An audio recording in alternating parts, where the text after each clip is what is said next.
ચોમાસામાં તો ઠેર ઠેર પાણી ભરાય છે, પરંતુ વગર વરસાદે પણ અમદાવાદમાં પાણી ભરાવાની સમસ્યા સર્જાય છે। પહેલી નજરે તમને જોતા એવું લાગે કે આ દ્રશ્યો ચોમાસાના છે, પરંતુ એવું નથી। આ દ્રશ્યો તો છે શિયાળાના। ચોમાસામાં વગર વરસાદે પણ ઘૂંટણસમાં પાણી ભરાયા છે। અમદાવાદના નિકોલના આ દ્રશ્યો છે કે જ્યાં પાણી ભરાવાને કારણે જનતાને હાલાકી ભોગવવી પડી રહી છે। નિકોલના ગોપાલ ચોક પાસે ડ્રેનેજની લાઈનોમાં સમસ્યા સર્જાતા રસ્તામાં ગટરના પાણી ભરાઈ ગયા છે અને આવા ગંદા પાણીમાંથી વાહન ચાલકોએ પસાર થવા મજબૂર થવું પડ્યું છે। સ્થાનિકોએ વારંવાર રજૂઆત કરી હોવા છતાં સમસ્યાનું નિરાકરણ આવતું નથી। છેલ્લા 15 દિવસથી ગટરના પાણી ભરાતા ત્યાંના રહીશો વારંવાર બીમાર પડી રહ્યા છે। ગટરના પાણી ભરાઈ જવાના કારણે 30 સોસાયટીના લોકો મુશ્કેલીમાં મુકાયા છે। ખ્યાતિકાંડના પાપ હવે છાપરે ચડીને પોકારી રહ્યા છે। ખ્યાતિના દાનવે કરેલી સર્જરી બાદ વધુ એક વ્યક્તિનું મોત થયું છે। ખ્યાતિના દાનવે અનેક લોકોના જબરદસ્તીથી હૃદય ચીર્યા છે, જેમાં અનેક દર્દીઓના જીવ ગયા છે અને હજુ પણ મૃત્યુનો સિલસિલો યથાવત છે। બોરીસણામાં કેમ્પ યોજીને 19 જેટલા દર્દીઓને અમદાવાદ લાવવામાં આવ્યા હતા, જેમાંથી સ્વાસ્થ્ય લોકોની પણ એન્જિયોગ્રાફી અને એન્જિયોપ્લાસ્ટી કરી નાખવામાં આવી હતી, જેમાં 2 દર્દીઓના મોત થયા બાદ આખો કાંડ સામે આવ્યો હતો। ત્યારે કરાયેલા ઓપરેશનથી વધુ એક દર્દીનું મોત થયું છે। કૌભાંડના મુખ્ય આરોપી કાર્તિક પટેલની પૂછપરછમાં પણ અનેક ખુલાસા થઈ રહ્યા છે। કાર્તિક પટેલે દુબઈથી જ પોતાની 16 કરોડની લોન બારોબાર ભરી દીધી હોવાનું પણ સામે આવ્યું છે, જેને લઈને ક્રાઇમ બ્રાન્ચ હાલ વધુ તપાસ કરી રહી છે। કોંગ્રેસના ધારાસભ્ય કાંતિ ખરાડીએ બનાસકાંઠા જિલ્લામાં દારૂના દૂષણનો દાવો કર્યો છે અને આગામી દિવસોમાં ઉગ્ર આંદોલનની ચીમકી પણ ઉચ્ચારી છે। હજીના ગુજરાતની અંદર દારૂના મુદ્દા પર આવેદનપત્ર ના આપવું જોઈએ એનું કારણ છે કે ગાંધીજીના ગુજરાતમાં એક દારૂબંધીઓ ત્યારે દારૂ હોય જ ના શકે તો છતાં ના છૂટકે આ દારૂ ઉપર આવેદનપત્ર આપવાનો આજે વારો આવ્યો છે। શરમજનક બાબત કહેવાય। જે લોકો દારૂ વેચનારા છે પહેલથી ચેતીને દારૂ બંધ કરી દે, કેમ કે ગામના લોકો ચૂપચાપ મોઢું જોઈ બંધ મોઢે બેહી ના શકે। ના છૂટકે ગાડીઓ ભરેલો દારૂ હશે તો ગાડીઓ પણ હળગાવવામાં આવશે। સાથે રાજસ્થાનમાંથી બનાસકાંઠામાં અઢળક દારૂ ઘૂસતો હોવાનો ધારાસભ્ય કાંતિ ખરાડીએ આક્ષેપ કર્યો છે। કોર્ટનો ચુકાદો ન આવ્યો ત્યાં સુધી ભાવનગરવાસીઓ સબ સ્ટાન્ડર્ડ ઘી ખાતા રહ્યા। હવે જ્યારે આ સમગ્ર મામલો સામે આવ્યો છે ત્યારે પ્રશાસન દ્વારા ગૃહ ઉદ્યોગ પર કાર્યવાહી કરાઈ રહી છે। રાજ્યમાં નકલી અને ભેળસેળની વસ્તુઓનો રાફડો ફાટ્યો છે, ત્યારે ભાવનગરમાં પણ ઘી અને પાપડના નમૂના ફેલ ગયા છે।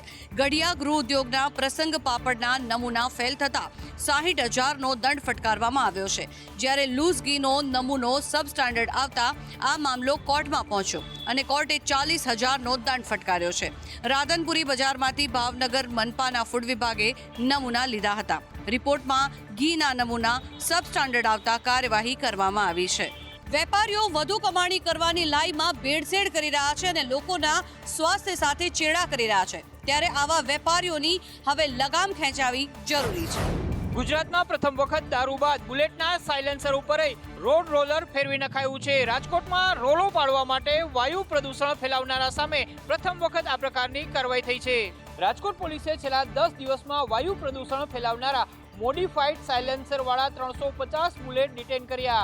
આ તમામ બુલેટમાંથી સાયલેન્સર કાઢી નાખવામાં આવ્યા હતા। સાથે જ આરટીઓએ પણ લાખો રૂપિયાનો દંડ વસૂલ કર્યો છે। તો કેટલીક જગ્યાએ શોરૂમની અંદર આ પ્રકારે મોડિફાઈડ સાયલેન્સર ફિટ કરવામાં આવતા હતા, જેની ફરિયાદ સામે આવતા આરટીઓ દ્વારા ચેકિંગ પણ હાથ ધરવામાં આવી રહ્યું છે। લોકોને પણ આવા ઇનલીગલી મોડિફાઈડ સાયલેન્સરનો ઉપયોગ ન કરવા પોલીસે અપીલ કરી છે। પોલીસનો મોટિવ વાયુ પ્રદૂષણ અટકાવવાનો છે। રાજકોટ શહેર પોલીસના ટ્રાફિક ડીસીપીનું કહેવું છે કે છેલ્લા 10 દિવસથી આ કાર્યવાહી ચાલુ હતી અને આગામી દિવસોમાં પણ આ જ પ્રકારની કાર્યવાહી કરવામાં આવશે। ભાવનગરમાં મહિલાએ બ્લેડના પેકેટની ચોરી કરી। 2 બ્લેડના પેકેટની ચોરી કરતા સીસીટીવીમાં ઝડપાઈ। ચોરી કરવાની જેને આદત હોય તે ક્યારે ચોરી કરવાનો એક પણ મોકો છોડતા નથી, એ પછી ભલે કોઈ નાની વસ્તુ હોય કે પછી મોટી વસ્તુ હોય, કારણ કે એ લોકો પોતાની આદતથી મજબૂર હોય છે। આવી જ એક ઘટના સામે આવી છે ભાવનગરથી, કે જે દુકાનમાં 2 મહિલાઓ આવી અને દુકાનદારની નજર ચૂકવી બ્લેડના પેકેટની ચોરી કરી ફરાર થઈ ગઈ। ભાવનગરના સરદારનગરમાં આવેલી સોડાની દુકાનમાંથી ચોરી બન્યાની ઘટના સામે આવી। દુકાનદાર કામમાં વ્યસ્ત હતો ત્યારે મહિલાએ ચોરી કરી। બાદમાં દુકાનદારે સીસીટીવી જોતા સમગ્ર ઘટના પ્રકાશમાં આવી. ચાલાક ચીન અમદાવાદ શહેરની તમામ ગતિવિધિઓ પર નજર રાખતું રહ્યું અને અમદાવાદ મ્યુનિસિપલ કોર્પોરેશન ઊંઘતી રહી. સીજી રોડ ઉપર ₹9 કરોડના ખર્ચે 17 જેટલા સીસીટીવી લગાવ્યા હતા. જો કે આ સીસીટીવી ચાઇનીઝ હોવાના કારણે તમામ ગતિવિધિ અને અન્ય માહિતી લીક થયા હોવાની શંકાને લઈને તમામ સીસીટીવી બંધ કરી દેવામાં આવ્યા છે. તમામ સીસીટીવી મેક ઇન ચાઇના હોવાથી તેના મેક એડ્રેસ ચાઇનાના હતા, જે બાબતે અમદાવાદ મ્યુનિસિપલ કોર્પોરેશન અજાણ હતું. સીસીટીવી ચાઇનાના મેક એડ્રેસ હોવાથી ચાઇનામાં બેઠા બેઠા શહેરની ગતિવિધિ અને અન્ય માહિતી સરળતાથી મેળવી શકાય તેમ હતી.